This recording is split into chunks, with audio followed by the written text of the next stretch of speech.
আসসালামু আলাইকুম। Welcome my dear students. আবারও চলে এলাম। গত ক্লাসে আমি বলেছিলাম যে নেক্সট ক্লাসে ইনশাআল্লাহ সাধারণ শেয়ারের ব্যয় এবং সংরক্ষিত আয়ের ব্যয় নিয়ে আলোচনা করব। সাধারণ শেয়ারের ব্যয় এটা আমাদের অনেক ইম্পর্টেন্ট, কারণ এটা নরমালি 90% ক্ষেত্রেই তোমার গতে আসে। বলে যে সাধারণ শেয়ারের ব্যয় নির্ণয় করো। এখানে কিছু জিনিস ব্যয় নির্ণয় করো আসবে, এটার জন্য জানা দরকার, প্লাস সাধারণ শেয়ারে কিছু টার্ম আছে যেগুলা একটু ডিফারেন্ট, সেটা থেকে জানতে হবে, সেজন্য একটু জানতে হবে। আমি আগে একটু বলি, গত ক্লাসে আমি ইংলিশ টার্মগুলা বলতে ভুলে গিয়েছিলাম, এন্ড সরি ফর দ্যাট। অর্থাৎ আমি বলেছিলাম ঋণের ব্যয়, বাট ওইটার টার্মটা ইংলিশে কি সেটা বলা হয়নি। সো ব্যয়, ব্যয়কে আমরা ইংলিশে লিখি কস্ট, বাট দেখো এখানে কে দেয়া হয়েছে। আমি এটার এক্সপ্লেনেশন আগে খুব ডিটেল জানতাম না কেন আসলে কে হয়েছে, বাট যখন আমি জার্মানিতে যাই তখন আমি জানতে পারি যে এই ফর্মুলাগুলো যিনি প্রথম প্রথম ইনিশিয়েট করেছিলেন উনি একজন জার্মান সায়েন্টিস্ট ছিলেন বা জার্মান রিসার্চার ছিলেন, এবং জার্মানিতে আসলে পয়ের উচ্চারণকে কখনো সি দিয়ে এক্সপ্লেন করা হয় না, পয়ের উচ্চারণকে সবসময় কে দিয়ে এক্সপ্লেন করা হয়, মানে কে দিয়ে ডিনোট করা হয়। এই জন্য ব্যয়কে ওরা কস্টের কে প্রোনাউন্স হয় দেখে ওরা কে দিয়ে লেখে, ব্যয়ের জন্য কে। আর ঋণের ডেট, ঋণের ইংলিশ কি ডেট, ডেটের প্রথম অ্যালফাবেট কি ডি, এই জন্য এটা কে ডি। অগ্রাধিকার শেয়ার প্রেফার্ড স্টক পি, এই জন্য কেপি। সাধারণ শেয়ারকে আমরা কমন স্টক বলি, বাট বাইরের দেশের যত বইগুলো আছে সবগুলা বইতে ওরা সাধারণ শেয়ারকে ইকুইটি বলে ডিনোট করে বা ইকুইটি দিয়ে লেখে, এজন্য আমরা এটাকে ডিনোট করছি কে ই দিয়ে। ওকে, এখন আমি বলেছিলাম আগেরটাকে ফলো করবা সবসময়, মানে আগের ফর্মুলা ফলো করে করে আসবা। দেখো ঋণের ক্ষেত্রে আমরা দুইটা ফর্মুলা শিখেছিলাম, পরিশোধযোগ্য অপরিশোধযোগ্য। অগ্রাধিকার শেয়ারেও পরিশোধযোগ্য অপরিশোধযোগ্য। সাধারণ শেয়ারে একটা সূত্র। কেন? কারণ সাধারণ শেয়ার সবসময় অপরিশোধযোগ্য। ওমা, কারণটা কি? কারণটা হইলো সাধারণ শেয়ার পরিশোধযোগ্য কেন হবে? সাধারণ শেয়ারের যে যারা সাধারণ শেয়ারে বিনিয়োগ করে তারা কি কোম্পানির মালিক, আর কোম্পানির মালিকরা কি একটা নির্দিষ্ট সময়ের জন্য কখনো ইনভেস্ট করে না, তারা সব সময় একটা আনলিমিটেড টাইমের জন্য ইনভেস্ট করে। এজন্য সাধারণ শেয়ারের ব্যয়টাকে অপরিশোধযোগ্য বলা হয়, বা সাধারণ শেয়ারটাকে নরমালি অপরিশোধযোগ্য হিসেবে ট্রিট করা হয়। এজন্য আমরা অগ্রাধিকার শেয়ারের যে অপরিশোধযোগ্যের ফর্মুলাটা ছিল সেটাকে ফলো করব। সেখানে কি ছিল? DP by NSB.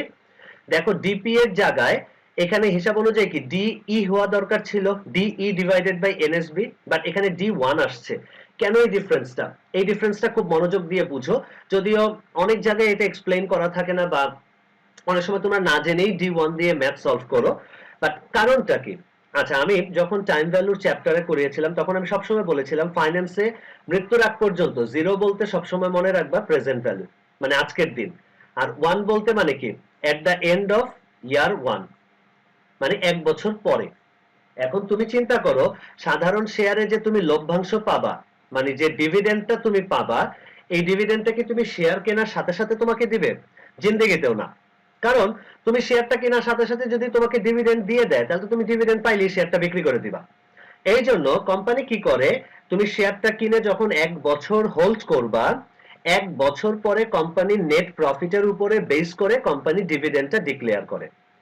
এই জন্য তুমি যখনই শেয়ারটা কিনো কখনোই তুমি সেই বছরে ডিভিডেন্ডটা পাবা না, তার থেকে এক বছর পরে ডিভিডেন্ড পাবা। এই একটা কারণে আমরা সাধারণ শেয়ারের ব্যয় বের করার সময় কখনো ডি0 দিয়ে ম্যাথ সলভ করি না, সবসময় আমাদের ম্যাথ করতে লাগে হলো ডি1। এখন ডি0 কি? ডি0 আজকের যে ডিভিডেন্ড বা বর্তমানের যে ডিভিডেন্ড।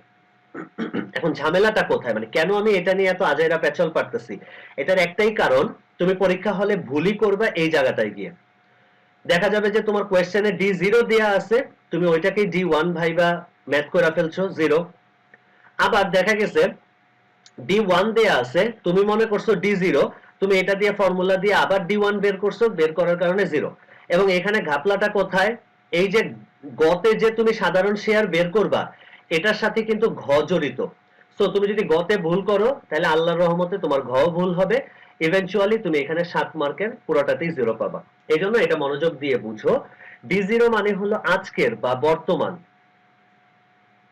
যদি আমি একদম সহজ করে বলি, আর ডি1 মানে হলো ভবিষ্যৎ। সো যদি তুমি কোনো কোয়েশ্চেনে দেখো যে এরকম বলা হয়েছে কোম্পানি আগামী বছর প্রতি শেয়ারে 5 টাকা করে লভ্যাংশ দিবে, এই যে আগামী, তার মানে কি D1। সো তোমার এখানে আর D1 বের করার দরকার নাই, তুমি এখানে ম্যাথ করার সময় সরাসরি 5 টাকা দিয়ে ম্যাথ করে ফেলবা।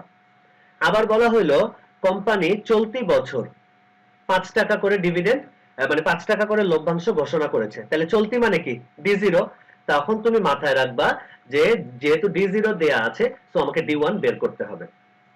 আরেকটা ক্যাচাল করে টিচাররা কোয়েশ্চেনে এভাবে বলে দেয়, কোম্পানির প্রত্যাশিত লভ্যাংশের পরিমাণ প্রতি শেয়ারে 2 টাকা। এখন মনে রাখবা প্রত্যাশিত মানে কি তোমার প্রত্যাশা, প্রত্যাশা কখনো বর্তমানে না, কারণ তুমি বর্তমানের উপরে বেস করে ভবিষ্যতে প্রত্যাশা করো। তো প্রত্যাশিত বলা মানে হলো D1।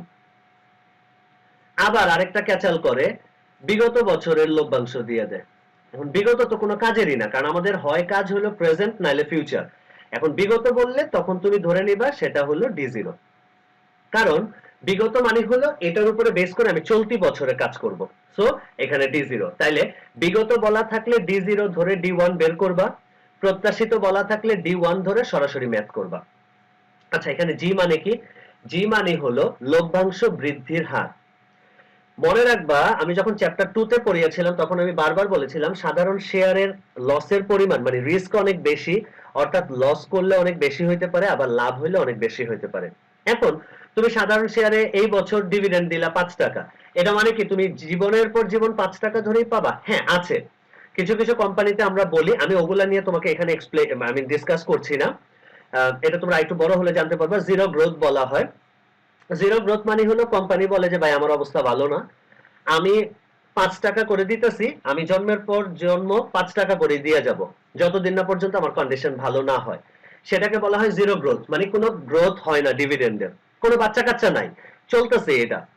আরেকটা হলো আমরা এখন যেটা দেখাচ্ছি এটাকে আমরা ইংলিশে বলি কনস্ট্যান্ট গ্রোথ, মানে একটা নির্দিষ্ট হারে লভ্যাংশটা বাড়ে। এটাই most of the cases company follow করে, যে এই বছর 5 টাকা আর কোম্পানি একটা বৃদ্ধির হার ধরে নিল 5%, যে কোম্পানি বুঝতে পারতেছে যে কোম্পানি প্রতি বছরই আসলে আগের বছরের তুলনায় বেশি প্রফিট আর্ন করতে পারতেছে। এই জন্য কোম্পানি শেয়ার হোল্ডারদের হ্যাপি করার জন্য বলছে যে আমি প্রতি বছর 5% করে ডিভিডেন্ড বাড়ায় দিব। অর্থাৎ এই বছর যদি 5 টাকা দেয়, পরের বছর 5 টাকার সাথে আরো 5% বেড়ে যাবে, তারপরের বছর সেটার সাথে আরো 5% বাড়বে। এটাকে বলা হয় কনস্ট্যান্ট গ্রোথ। আরেকটা আছে মাল্টিপল গ্রোথ, বাট সেটা তোমাদের এই বাচ্চা লেভেলে করানো হবে না, এটা আন্ডার গ্রেড বা পোস্ট গ্রেড না, আন্ডার গ্রেড লেভেলে অর্থাৎ ব্যাচেলার্স প্রোগ্রাম গুলাতে সেটা শেখানো হয় মাল্টিপল গ্রোথ রেটের ম্যাথ। ওইটা নিয়ে আমি এখন আর ডিসকাস করব না।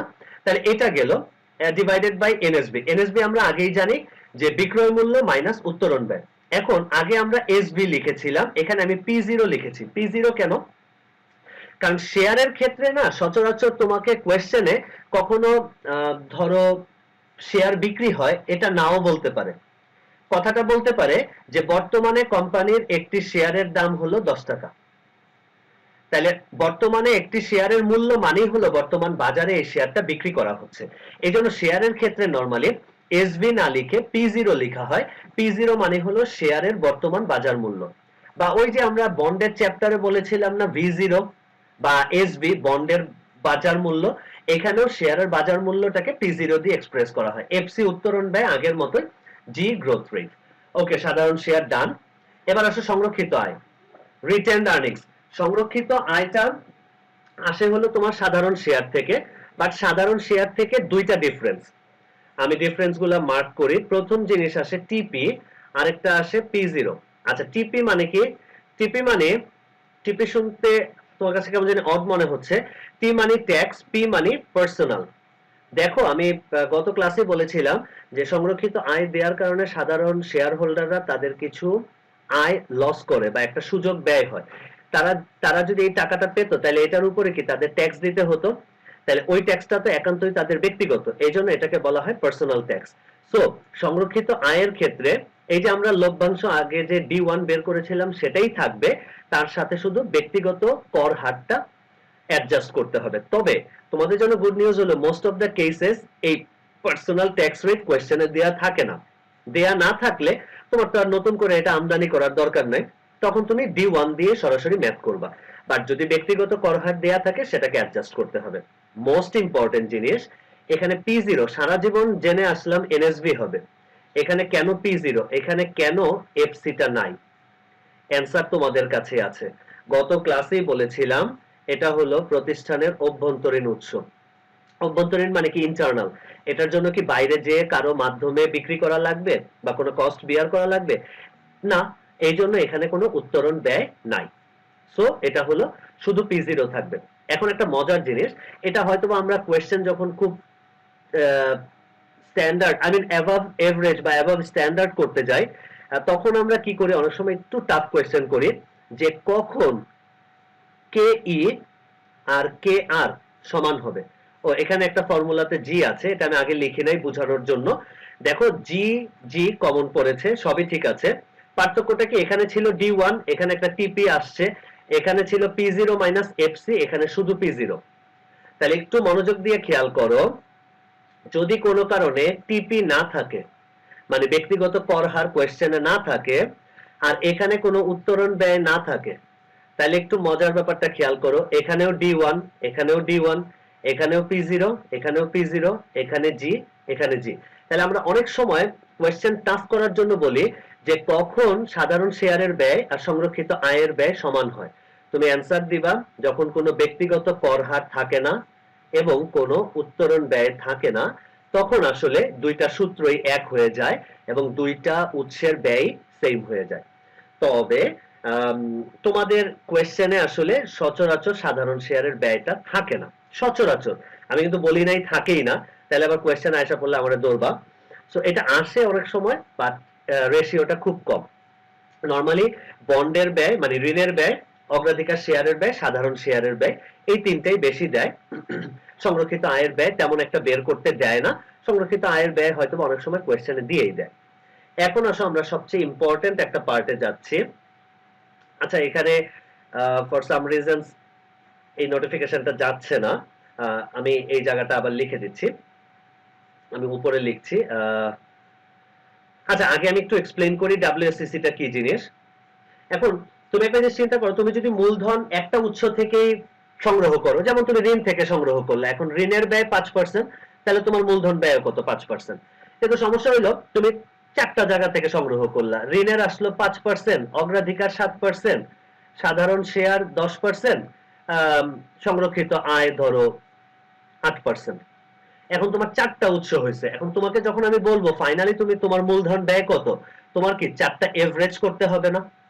আমরা নরমালি কি চিন্তা করি, যদি চারটা উৎস থেকে সংগ্রহ করি তাহলে চারটাকে এভারেজ করব, ফাইন, এটাই হওয়া উচিত। বাট ইম্পর্টেন্ট ব্যাপার হলো তুমি যখন মূলধন সংগ্রহ করতে যাও, চারটা জায়গা থেকে তো তুমি সেম পরিমাণে টাকা সংগ্রহ নাও করতে পারো।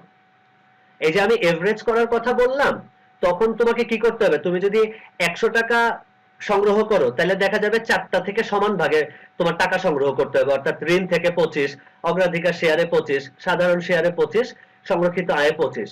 বাট অর্গানাইজেশনে এটা নাও হতে পারে, কারণ আমরা কি জানি ঋণের ব্যয়টা সবচেয়ে কম। সো আমি কি করলাম, আমি বেশি টাকা ঋণের মাধ্যমে সংগ্রহ করতে গেলাম, সাধারণ শেয়ারের ব্যয় বেশি, আমি একটু কম টাকা এখান থেকে সংগ্রহ করতে গেলাম। তাহলে আমি কি করলাম, ঋণ থেকে সংগ্রহ করলাম ধরো 50 টাকা, অগ্রাধিকার শেয়ারে করলাম 10 টাকা, তাহলে 50 আর 10 কত, 60 টাকা, সাধারণ শেয়ারে করলাম ধরো 10 টাকা, তাহলে কত হলো, 70 টাকা, আর সংরক্ষিত আয় কত হলো, 30 টাকা, এই মিলে আমি 100 টাকা সংগ্রহ করলাম। তাহলে এখন দেখো, এখন কি চারটার টাকার পরিমাণ সমান না? সো আমি যদি এটাকে এভারেজ করি মানে 4 দিয়ে ভাগ করি, তাহলে তো আমার হিসাবটা ভুল হয়ে যায়। এই জন্য আমাদের একটা জিনিসের আবিষ্কার হয়েছে, সেটাকে বলা হয় ভার, বা ইংলিশে বলা হয় ওয়েট। অর্থাৎ এখন কিন্তু 100 টাকার মধ্যে সবার ওয়েট কিন্তু সমান না। ঋণেই তুমি 50% টাকা সংগ্রহ করছো, তাহলে ঋণের ওয়েট কত, 50%, অগ্রাধিকার শেয়ারের ওয়েট কত, 10%, সাধারণ শেয়ারের ওয়েট কত, 10%, সংরক্ষিত আয়ের ওয়েট কত, 30%। তাহলে এই ইন টোটাল মিলে আমার হবে 100%। এই জন্য এটাকে বলা হয়, যখন আমরা মূলধন ব্যয় at the end of the ডেতে, যখন আমরা সব জায়গা থেকে সব উৎস থেকে মূলধন সংগ্রহ করার পরে ফাইনালি যখন আমরা ব্যয়টা বের করতে যাই, তখন আমাদের ওয়েটেড এভারেজ করতে হয়। ওয়েটেড এভারেজ কেন? কারণ যে উৎস থেকে আমি যতটুকু টাকা সংগ্রহ করছি, ওভারঅল টাকার আলোকে সেটা কত পার্সেন্ট, সেটা বের করে দেন আমরা মূলধন ব্যয়টা বের করি। এই জন্য এটাকে বলা হয় ভার আরোপিত বা কেউ কেউ বলে গড় মূলধন ব্যয়। WCC weighted average cost of capital, অর্থাৎ প্রত্যেকটা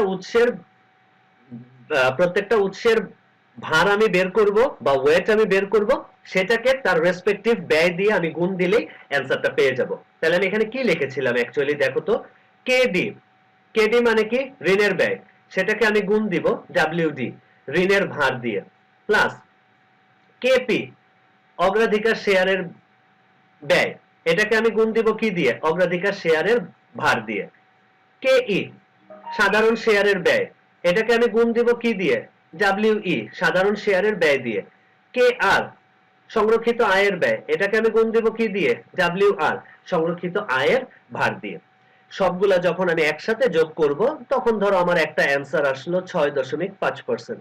তার মানে আমার মূলধন ব্যয় হলো, ভার আরোপিত মূলধন ব্যয় বা আমার ডব্লিউসিসি হলো 6.5%। ওকে, আমি তোমাদের বোঝানোর জন্য আরেকবার একটু বলছি যে সিম্পলি তুমি এভাবে চিন্তা করো, তোমার কোয়েশ্চেনটা এরকম থাকতে পারে যে ধরো ঋণের ব্যয়, আচ্ছা আমি একটু কারেকশন করি, ঋণের ব্যয় আমি তোমাকে একটা মানে কোয়েশ্চেনের স্যাম্পল দেখাচ্ছি, তাহলে আমি যখন পরবর্তী ক্লাসে ইনশাআল্লাহ আমরা যখন সৃজনশীলে যাব তখন আর তোমার প্রবলেম হবে না। মনে রাখবা এটা খুবই ইম্পর্টেন্ট, ঋণের ব্যয়তে কর সমন্বয় করতে হয়, যেটা আমি প্রথম লেকচারে বলেছিলাম এই চ্যাপ্টারে। তার মানে ঋণের ব্যয় সব সময় কর পরবর্তী হবে। তাহলে মনে রাখবা কোয়েশ্চেনের টিচার কর পরবর্তী শব্দটা যদি ডিরেক্টলি বলে তাহলে তুমি মনে রাখবে এখানে কোনো কর সমন্বয় করার দরকার নাই। আদারওয়াইজ যত ক্ষেত্র থাকবে সব ক্ষেত্রেই তোমাকে করকে সমন্বয় করতে হবে। আমরা তোমাকে কনফিউজ করার জন্য কোয়েশ্চেনে এভাবে লিখে দিই, ঋণের ব্যয় 10%। তুমিও বোকার মতো মনে করো টিচার তো দিয়েই দিছে ঋণের ব্যয়, তাহলে আমার ঋণের ব্যয় দেয়াই আছে, সো তুমি 10% দিয়ে ম্যাথ করে ফেলো এবং এট দ্য এন্ডে সুন্দর করে একটা জিরো পাও। আমি আবার বলতেছি, যখন স্পষ্টভাবে কর পরবর্তী বলবে তখন ঋণ সমন্বয় কর সমন্বয় করার দরকার নাই, আদারওয়াইজ সমস্ত ক্ষেত্রে কর সমন্বয় করতে হবে। সো তোমার কোয়েশ্চেনে কিভাবে থাকতে পারে, তোমার কোয়েশ্চেনে এরকম বলবে সুদের হার 10%। এখন সুদটা কোথা থেকে আসে, ঋণ থেকে, তাহলে সুদ বলতে আমরা কি বুঝবো, ঋণ। সো এখানে কি কোনো কর পরবর্তী বলা আছে, বলা নাই। তাহলে যখন এটা তোমার কোয়েশ্চেনে দিবে, তুমি যখন এট দ্য এন্ডে ডব্লিউএসসিসি বের করতে যাবা, এই যে ডব্লিউএসসিসি তে যে আমি কেডি লিখতেছি, এই কেডিটা তোমাকে বের করে আনতে হবে। কিভাবে কেডি বের করে আনতে হবে বলতে, এখানে আর কষ্ট করে তোমাকে কোনো ফর্মুলা ইউজ করার দরকার নেই। ওই যে আমরা ওয়াইটিএম এর যে বড় ফর্মুলা দেখিয়েছিলাম, এখানে তো পার্সেন্টেজ দিয়েই দিছে। তাহলে আমি কি করব, কে আই, কে আই মানে হলো কস্ট অফ ইন্টারেস্ট, ইন্টারেস্ট মানে হলো সুদের হার, ইনটু 1 মাইনাস কর হার। তাহলে 10 ইনটু কর হার নরমালি 40% হয়, এজন্য আমি এটা ধরে নিলাম। সো আমার এখানে কেডি আসবে 6%। তাহলে আমি লিখে ফেললাম কেডি তে 6 ইনটু ডব্লিউডি। আচ্ছা, তারপরে দেখো অগ্রাধিকার শেয়ারের ব্যয়, এটা কোয়েশ্চেনে নরমালি সরাসরি দেয়া থাকে সব সময়, এটা ধরো বলাই আছে 10%। তাহলে আমি এটা ফাইনালি লিখলাম কেপি। আচ্ছা দেখো আমি এখানে ডাব্লিউ এর জায়গাটা ফাঁকা রাখছি কারণ আমি এখনো ভারটা জানি না, আমি একটু পরে দেখাচ্ছি। আচ্ছা কেপি আমি লিখে ফেললাম 10%, এটারও আমি ভারটা জানি না, প্লাস আমি ধরো তিনটা উৎস নিয়ে এখানে কাজ করব, কে ই ইনটু ডব্লিউ।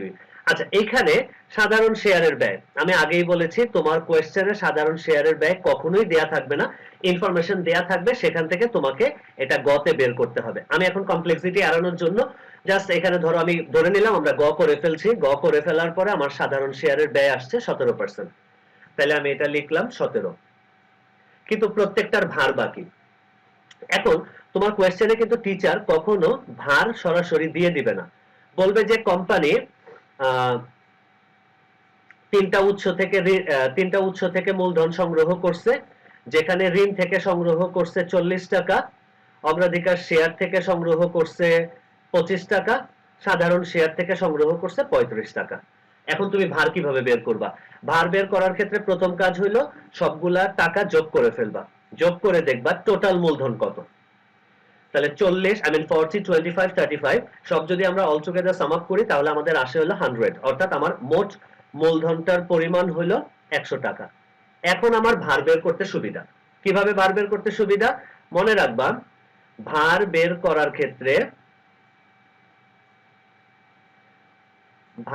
করার ক্ষেত্রে মোট মূলধনের টাকাটা সবসময় নিচে বসবে। তাহলে আমার মোট মূলধন কত ছিল? 100, আমি নিচে 100 বসায় ফেলছি। আর উপরে বসবে যে মূলধনটা, মানে যে উৎস থেকে তুমি সংগ্রহ করতেছো ওই উৎসের যে টাকাটা। যেমন ডি মানে কি? ঋণ। তাহলে ঋণের টাকা কত ছিল? 40। অগ্রাধিকার শেয়ার কত ছিল? 25। সাধারণ শেয়ার কত ছিল? 35। তাহলে এটা 40%, এটা 25%, আর এটা 35%। সো এখানে একটা ইম্পর্টেন্ট জিনিস মনে রাখবা, ভারগুলাকে আমরা যখন ম্যাথ করব তখন দশমিকে রাখবো। তাহলে 40% দশমিকে করলে কি হয়? 0.40। 25% 0.25। 35% 0.35। তুমি যখন সবগুলা বের করলা তোমার যে অ্যান্সারটা বের হবে এটাই হলো তোমার মূলধন ব্যয়। আচ্ছা, এখন একটা জিনিস, এখানে আমরা কি নিয়ে ডিল করতেছি? ব্যয়। ব্যয় কি বেশি হওয়া ভালো না কম হওয়া ভালো? কম। সো আমরা যখন আগামী ক্লাসে সৃজনশীল সলভ করব ইনশাআল্লাহ, তখন মনে রাখবা যেখানে আমার ব্যয়টা কম হবে আমি সেটাকেই চুজ করব, যেখানে ব্যয়টা বেশি সেটাকে আমরা কখনোই চুজ করব না। ওকে, সো আজকে এই পর্যন্তই থাকুক। নেক্সট ক্লাসে ইনশাআল্লাহ আমরা সৃজনশীল কোয়েশ্চেন সলভ করব, সেখানেও তোমাদের আরো কিছু আইডিয়া ক্লিয়ার হবে আশা করি ইনশাআল্লাহ। সেই পর্যন্ত সবাই বাকি অংশগুলো দেখো, কারো কোনো সমস্যা থাকলে অবশ্যই কমেন্ট করবা। I will try to explain everything step by step ইনশাআল্লাহ। সো সৃজনশীল সলভ করার আগ পর্যন্ত সবকিছু আইডিয়া গুলা একদম ট্রান্সপারেন্ট রাখবা, কারণ যখন আমরা সৃজনশীলে যাব তখন যাতে আমাদের ম্যাথ সলভ করার সাথে সাথে ম্যাথ সলভ করার আগে যাতে আমার মাথায় এই জিনিসটা কাজ করে, ওকে ফাইন আমি ডাব্লিউএসসিসি করতেছি তার মানে আমার ব্যয়, সুতরাং যেখানে ব্যয় কম হবে আমি সেখানে যাব। এই কনসেপ্টগুলো যখন তোমার মাথায় থাকবে তখন ম্যাথগুলো খুবই ইজি হয়ে যাবে তোমার জন্য। সো সেই পর্যন্ত সবাই ভালো থাকো, সুস্থ থাকো। আবারও দেখা হবে ইনশাআল্লাহ। দেখা হবে বলতে আবারও আমি লেকচার ডেলিভার করব এবং এই বোরিং লেকচারগুলো তোমরা কষ্ট করে করে শুনবা। সেই পর্যন্ত একটু ওয়েট করো। ভালো থাকো, সুস্থ থাকো। আল্লাহ হাফেজ। আসসালামু আলাইকুম।